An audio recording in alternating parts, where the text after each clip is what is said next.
After months of rocky negotiations, a breakthrough.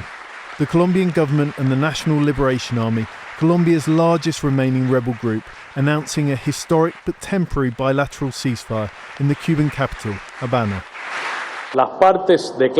It's the most important agreement ever reached with the notoriously impenetrable guerrilla organisation and the biggest success so far for President Gustavo Petro's ambitious plans of what he calls total peace in the country. So important, in fact, that Petro, himself a former rebel in his youth, flew to Havana to attend the ceremony. These partial agreements bring us to a ceasefire, something that has never happened in this dialogue. A ceasefire that comes with a promise to bring an end in May 2025, the decades-long war between the ELN and the Colombian state.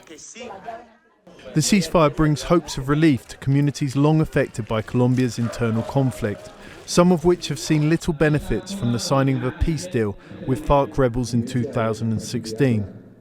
The truce will go fully into effect on August the 3rd and initially last for 6 months. The negotiating sides will immediately start working on the protocols for a verification mechanism that will be led by the United Nations. The sides also announced an agreement on how civil society organisations will participate in the process and help verify the truce, something the ELN considers fundamental for the success of the negotiations.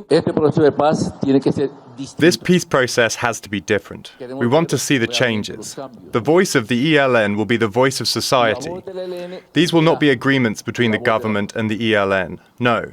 They will be agreements that society will build on, with the participation of everyone. Countless previous attempts at negotiating a peace deal with the ELN have failed over the decades, and agreements reached with the organisation's central command have at times been disregarded by the regional commanders that operate independently from the leadership. Negotiations were last suspended in 2019, when the rebels set off a car bomb in a police academy, killing 21 cadets before restarting last August. Recent incidents have repeatedly put the talks at risk. But there is no doubt that the truce announcement is a major victory for President Gustavo Petro and his plans for peace in the country. John Holman, Al Jazeera.